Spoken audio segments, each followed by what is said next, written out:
This particular Bible case, it's actually a concealed handgun holster. I had God on my side. In this program, we reveal how American conservative Christian organizations are trying to tighten their grip on Europe. Cultural conservatives are today on the rise in Europe. Not only for your children, but also for the poor children in Europe. We're in the process of taking this country back, which will remain bloodless if the left allows it to be.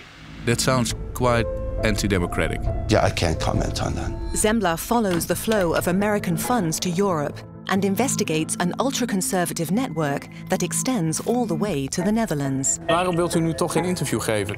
Ik heb er geen vertrouwen in. Maar gisteren...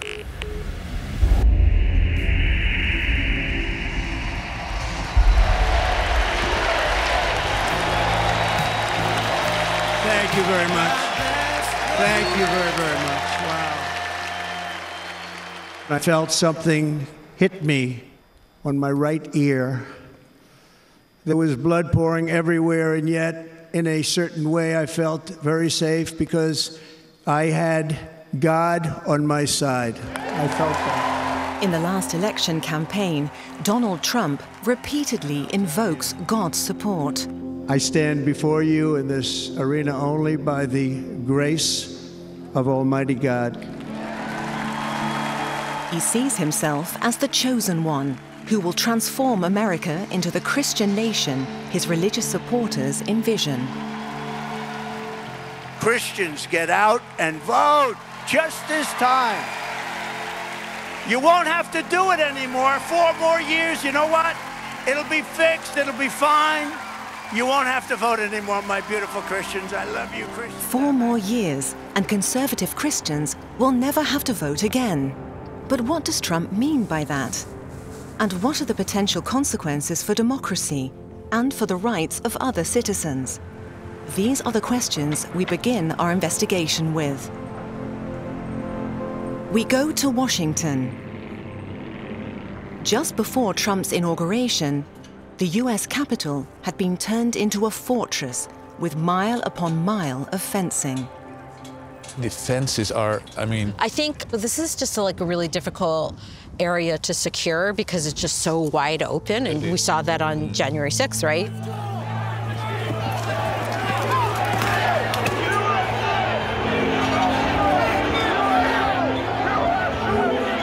I can see at least half a dozen protesters scaling, literally climbing the walls of the Capitol.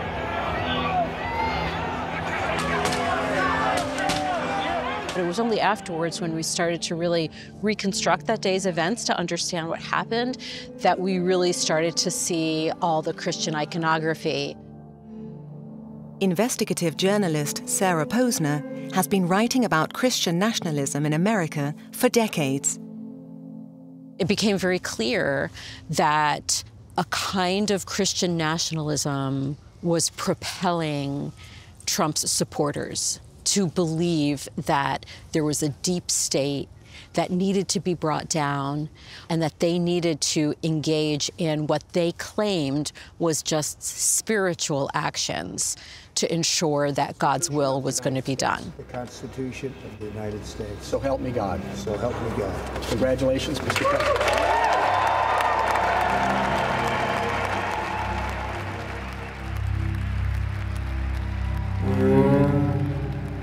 To make a Christian America a reality, over the last few years, conservative groups have been working behind the scenes on a detailed playbook. Project 2025. We heard the Harris campaign and Democrats sound the alarm about so-called Project 2025. It's a far-right presidential transition plan drawn up by a conservative think tank called the Heritage Foundation. The Heritage Foundation aims to greatly expand presidential power. It calls for the dismantling of climate policy and the large-scale deportation of immigrants. The playbook also outlines numerous conservative Christian initiatives. It does talk about, restoring Christian values, promoting the family, which is always a code word for taking away the rights of non-traditional families or LGBTQ people. It takes a very hard line on abortion. It suggests that the government should reflect these conservative Christian ideas and policies versus secular ideas. As of today, it will henceforth be the official policy of the United States government that there are only two genders, male and female.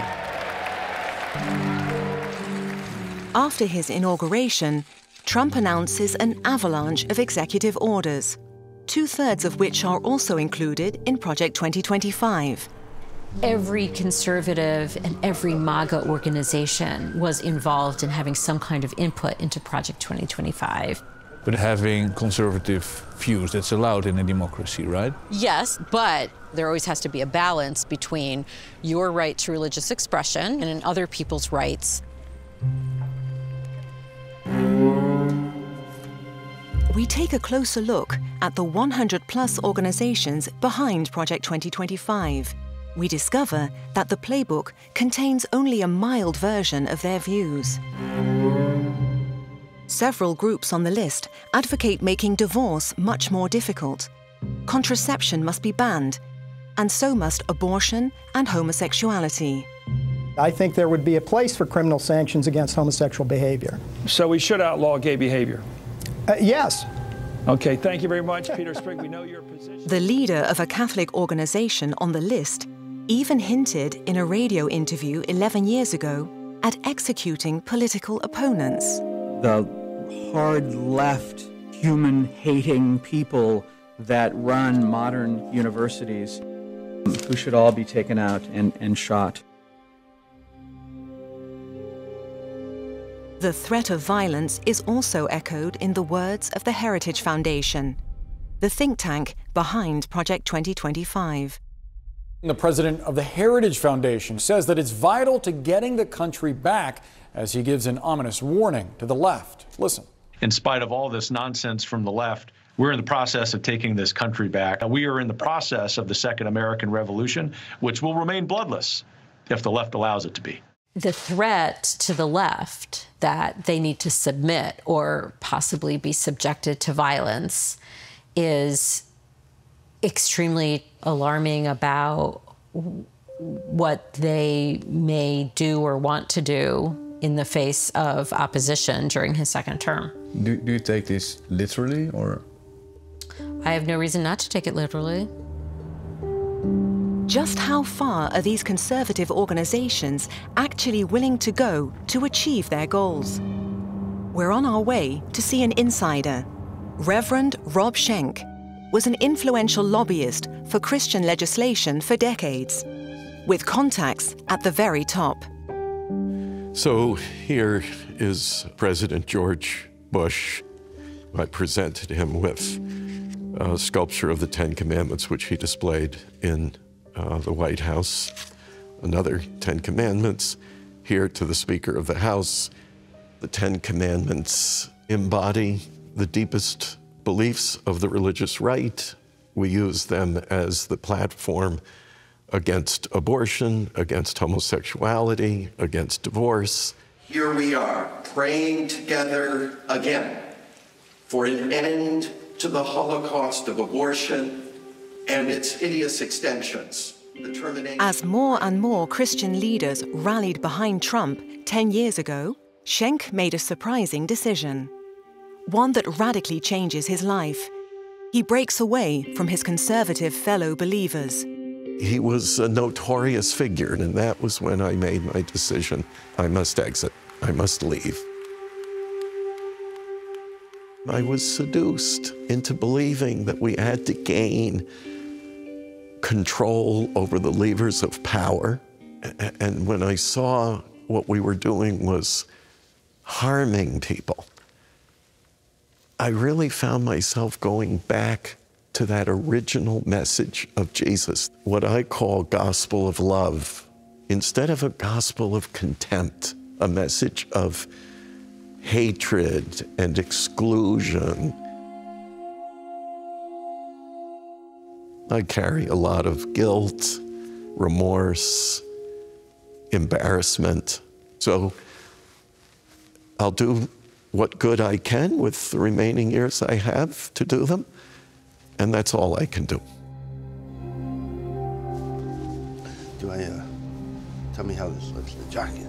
This is the man behind the plans in Project 2025. How should I be? Until recently, Paul Dans worked at the Heritage Foundation, where he was responsible for the playbook that Donald Trump frequently draws from. This country was formed with a Judeo-Christian bedrock. That's where our value system derived from, and that's where the rule of law flows from. All the way from the 10 Commandments forward is kind of, embodied in our DNA. So this is not anti-democratic, it's not theocratic, it's actually restoring democracy, and it's allowing people to practice their faith. That's just a right-wing dismissal of the critique that's been offered of Project 2025. It is a strategic plan for how to create forces that either persuade or compel people to live out this Christian nationalist worldview. And that portends grave danger for the future. Now that he's no longer part of the conservative world, he is at risk, says Schenk. I received an enormous amount of threatening communications after that, including threatening not only my life personally, but the lives of my family members. And so I'm very concerned about that. We saw the capacity for violence played out on January the 6th, 2021.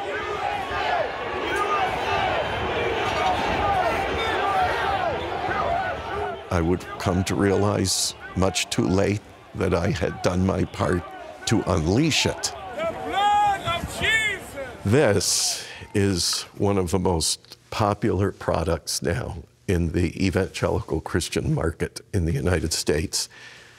But what's peculiar about this particular Bible case is that there's no room in it for Holy Scripture. As you'll see, it's actually a concealed handgun holster. Many pastors now are telling their members, come to church armed, ready to protect the flock from an invader, a Muslim terrorist, or maybe a socialist group like Black Lives Matter.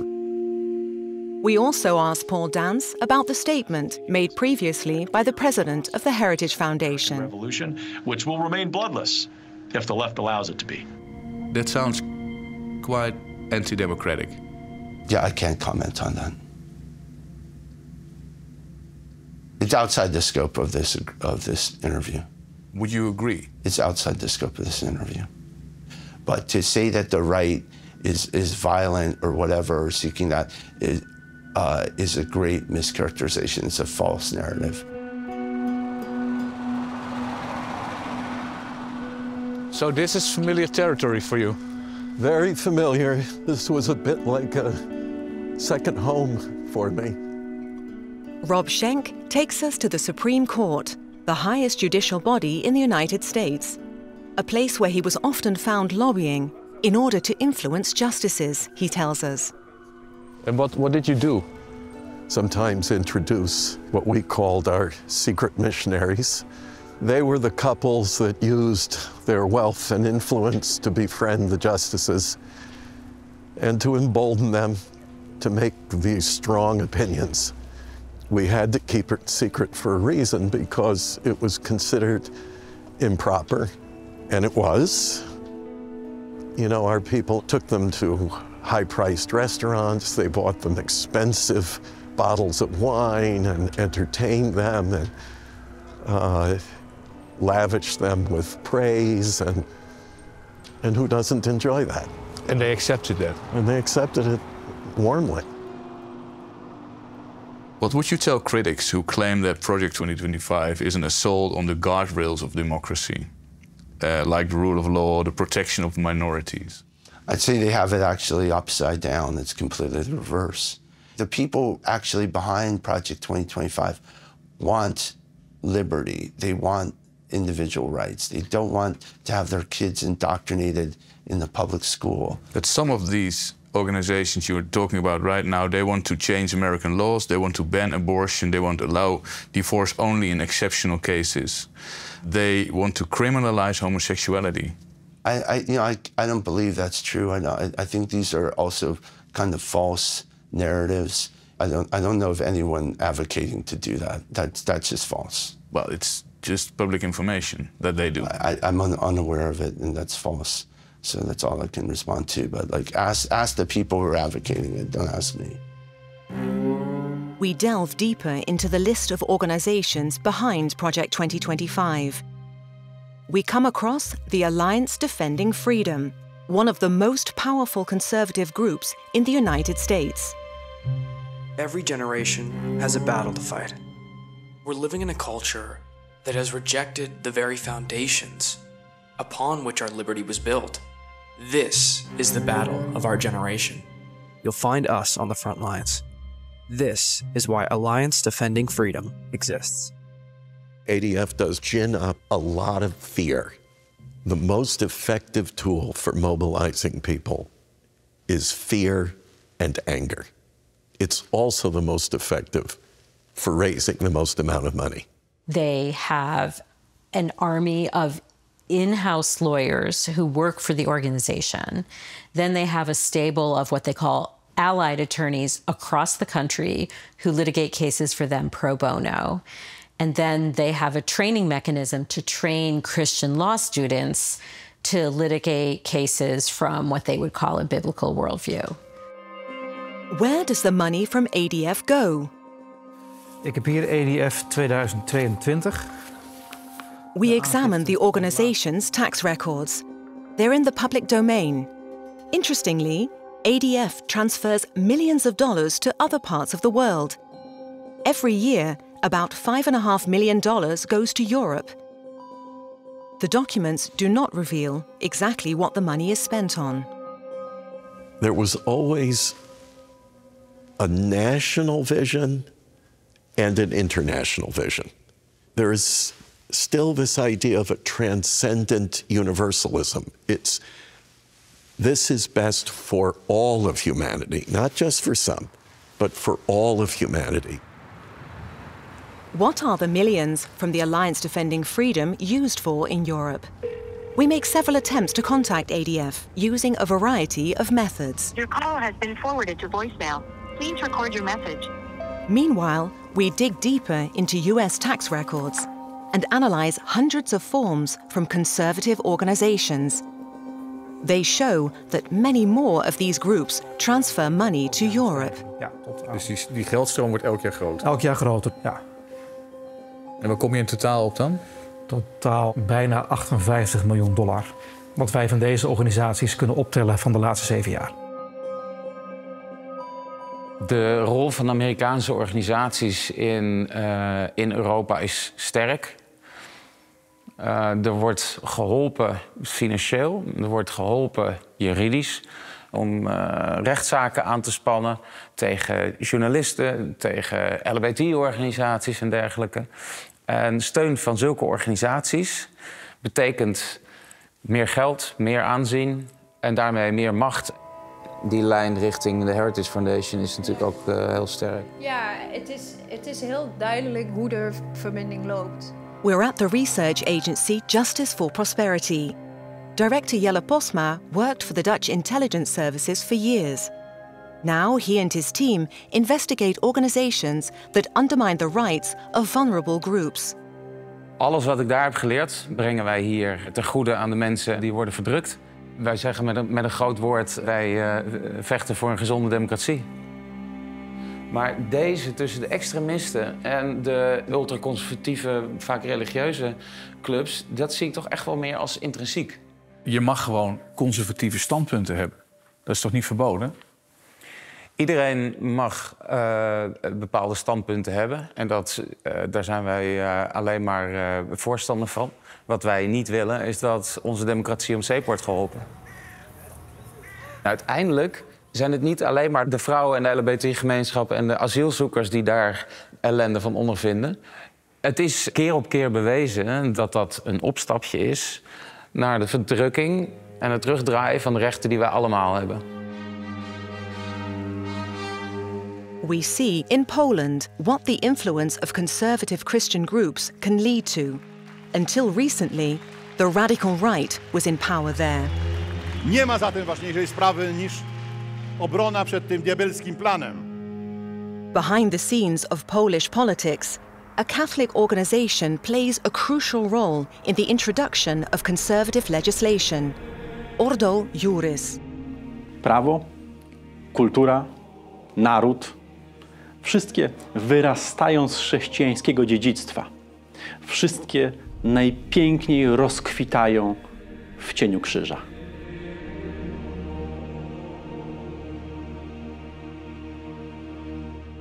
Ordo Iuris is our big problem in Poland. It's one of those radical religious organizations that's trying to have influence on actually every aspect of public life in Poland. They started with issues like women's rights, later LGBT rights. They are dominating actually the political scene from the conservative side. Ordo Iuris is the driving force behind an extremely strict anti-abortion bill presented to the Polish parliament in 2016. The bill sparks mass demonstrations. Klementina Suchanow is one of the leaders of the protest movement. Together with many other Polish women, we started protesting and a movement, and I became part of it. The authorities often respond with force to the demonstrations. It was becoming more and more violent. They were using tear gas, they were really breaking bones of people, they were really beating people. My spine was damaged and I ran a spine surgery. We started being surveyed. I remember people, agents walking after us or driving after us or standing in front of my house. And then our phones were tapped. We discovered that they surveyed us with Pegasus illegally, a tool that's a cyber weapon. And they were persecuting people, spreading hate about those people on state television. Ordo Iuris does not operate alone. We see that they've been working with America's Alliance Defending Freedom since 2012. So Alliance Defending Freedom was one of their first partners, and they were learning from them how to lobby, how to proceed in international institutions, how to collect money, because it's always about how to collect money. In 2016, Ordo Iuris organizes a meeting behind closed doors in Warsaw. It's attended by dozens of conservative organizations from Europe and the United States. They call themselves Agenda Europe. Well done, and it's just incredible for us to see how it grows every year, and it's actually, we see new bases every year.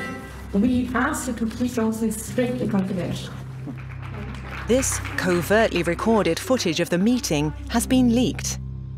We need to make sure that it remains a protected group in our protected states where we actually are able to share strategic thoughts. Ze willen graag de connecties die ze hebben onderling verbergen.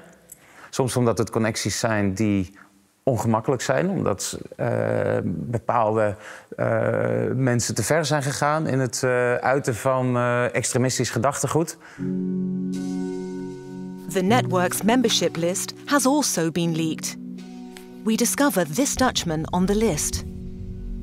Henk-Jan, jij bent de oprichter en directeur van de Christian Council International met een zusterorganisatie in de VS. Als jij had kunnen stemmen vandaag, dan had het eigenlijk maar één iemand kunnen zijn. Voorzeker op het programma van Trump. Voorzeker op het programma. The person in question is Henk-Jan van Schothorst. He's a regular guest on talk shows, where he invariably expresses his support for Donald Trump's conservative program. De scheppingsorde, het man- en vrouw onderscheid. Je zegt geen mannen- en vrouwensporten. Who is van Schothorst? A former member of the reformed political party SGP, he set up his own lobbying organization in 2013, Christian Council International, with staff in several countries. Sara Posner has also been investigating him for some time. Hij heeft nieuwe vestigingen internationaal geopend, bijvoorbeeld in Genève, in Ethiopië, Addis Ababa. Is nu bezig om een nieuwe vestiging te openen in Canada. Daarom noemen wij Christian Council International een organisatie van belang vanwege de invloed die ze hebben. We see van Schothorst at the United Nations and the European Union. He's on good terms with the former president of Hungary. And he is a friend of Piet Hoekstra, the former US ambassador to the Netherlands. In this photo, we see him praying with the president of Suriname. Ik denk dat het goed is als we vooraf de naam van de Heer aanroepen in dit mooie kerkgebouw. We bidden. Heer van hemel en van aarde, aan het begin van deze October 2024, shortly before the US presidential elections, Van Schothorst organizes a gathering here with a notable guest, a minister to the US Congress in Washington, D.C. I was selected to minister to members of Congress and their staff, to help them grow and mature in their faith by Bible studies, by training in evangelism, by prayer time. This minister, George Roller, is a member of the board of Van Schothorst's organization. He speaks to members of the US Congress on a daily basis. I know George Roller. You know him? I do know him personally, yes. I think he would have significant access and probably very strong relationships with members of Congress. Does that give this Dutch organization he is a board member of great access as well? Oh yes, no question.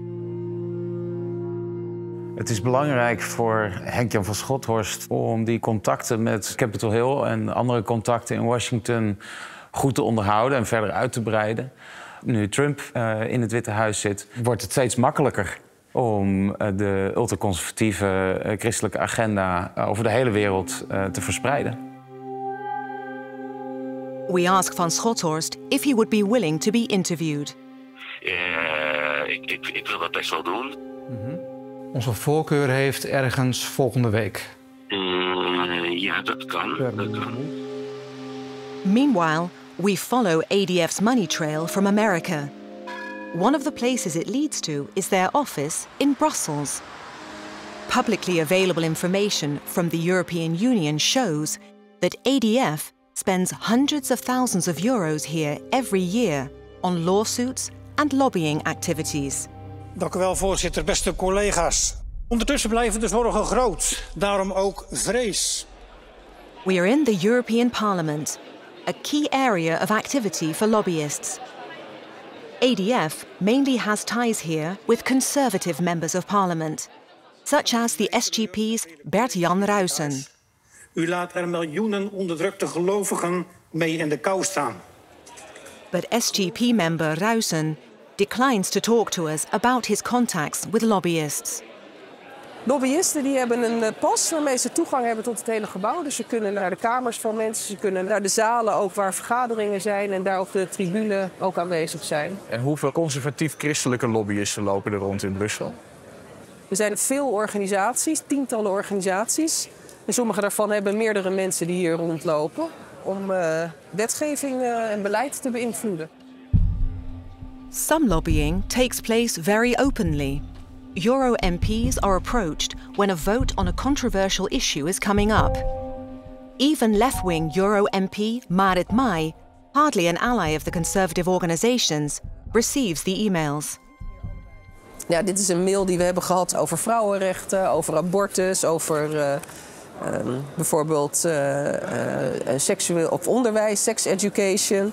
Dingen worden uitgelegd met juridische termen, vaak ook misleidend over dat iets wel of niet zou mogen. Dan proberen ze een beetje mis te creëren rondom het onderwerp. Van wie komt deze e-mail bijvoorbeeld? Deze komt van de Ordo Juris Instituut. Dus dit is een conservatieve katholieke organisatie. Ja. Die benaderen u vaker? Die benaderen mij als er dit soort stemmingen zijn, ja. Dit is een klein plastic foetusje.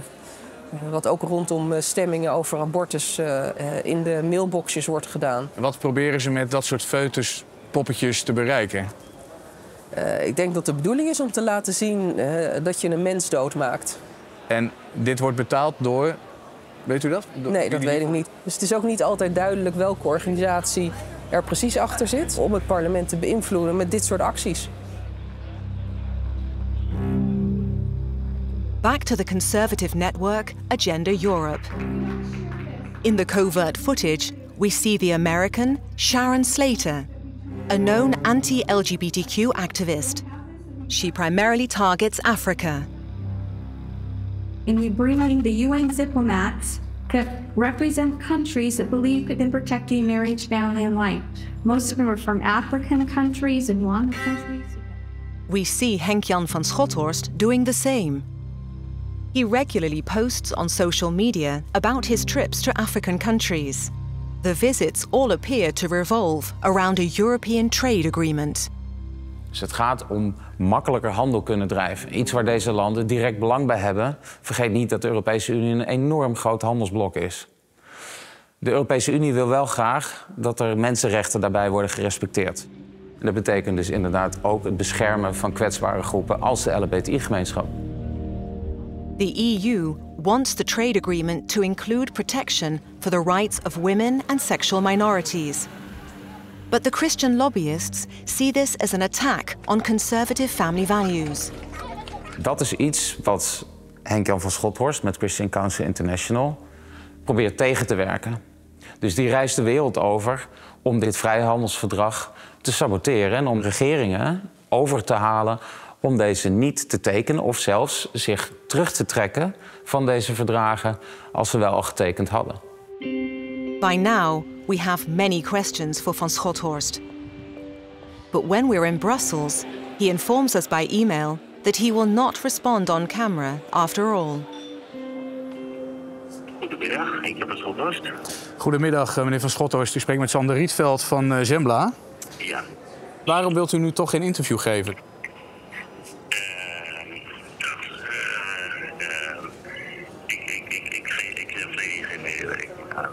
Ik heb er geen vertrouwen in, dus daar wil ik u graag bij laten proberen. Maar gisteren... At the end of March 2023, van Schothorst travels to Uganda for an important conference.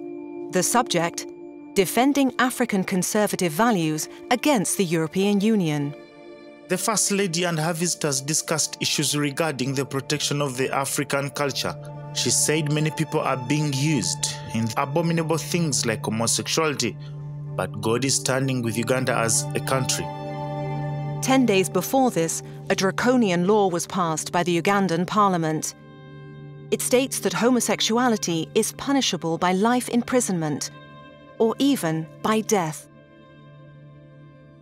We are going to reinforce the law enforcement officers to make sure that homosexuals have no space in Uganda. Er was al een heel vruchtbare grond voor die anti-homo-wet. Er heersen heel sterke anti-homo-gevoelens in het land. Christophe Titica, professor at the University of Antwerp, specializes in East African politics. He's conducting research into the Christian lobbyists and is in touch with dozens of Ugandan sources about the anti-gay legislation. Voor die religieuze bewegingen is Afrika heel belangrijk. Afrika is een beetje het beloofde tussen aanhalingstekens land of continent in die context. Daar kan je nog heel veel bereiken, kan je wetgevingen veranderen enzovoort. We see van Schothorst with the most important guest at the conference, the American Sharon Slater. She is the director of the lobbying organization Family Watch International. We must stop this cultural imperialism that is destroying our children and our families. Sharon Slater en Henk-Jan van Schothorst werden uitgenodigd bij de president, waarna de Oegandese regering grote persverklaringen aflegde van We zijn verenigd tegen homoseksualiteit. I would really like to appeal to leaders in the world. Een dergelijke conferentie geeft als expliciete doelstelling, en of had als expliciete doelstelling om dat Oegandese model te exporteren naar andere landen. Het is succesvol geweest, want ook in andere Afrikaanse landen zijn er dergelijke wetten geïmplementeerd. Na die eerste conferentie is er een storm van media-aandacht gekomen voor Slater. Alle grote media zijn erop gesprongen. Of het nu CNN, Le Monde, El País, heel veel Amerikaanse tv-stations, allemaal over Slater. Karen Slater, there are allegations that Family Watch International is pushing homophobic laws in Africa. What do you have to say in response to that? Absurd. I have not been involved in any of those laws. Period. It's just absurd. Maar wie stond er steeds naast haar? Wel, het was Henk-Jan van Schothorst. A second conference is organised in Uganda the following year to support African politicians in their battle against the EU. But this time, Slater is absent. Wie kwam wel opdagen was Henk-Jan van Schothorst. En wie was degene die duidelijk de hoofdspreker was? Henk-Jan van Schothorst. Honorable members of parliament, distinguished ladies and gentlemen. Africa is the last man standing for these values. And please stand for it. Voor die tweede conferentie was hij duidelijk het gezicht van die conferentie en werd hij duidelijk als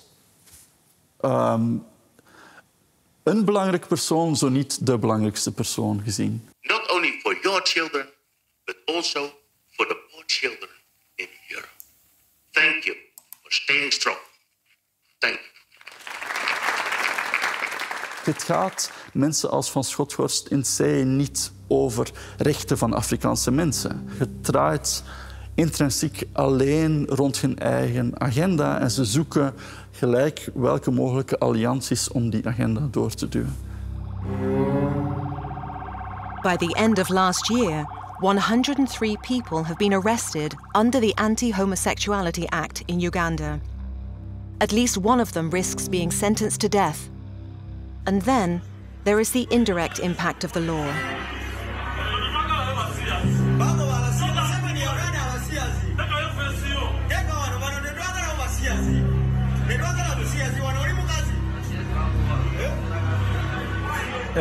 Ja, ik vind het heel moeilijk om naar te kijken. Ja. Het is een voorbeeld van geweld, vernedering naar queer mensen. Ja. Er is geweld naar de LGBTQ-gemeenschap omdat mensen het heft in eigen handen nemen. Je hebt bijvoorbeeld veel dokters of verplegers die schrik hebben om mensen van wie ze denken dat ze LGBTQ zijn, om die te behandelen. Omdat ze dan denken een gevangenisstraf te riskeren. Oppositieleden worden van homoseksualiteit beschuldigd.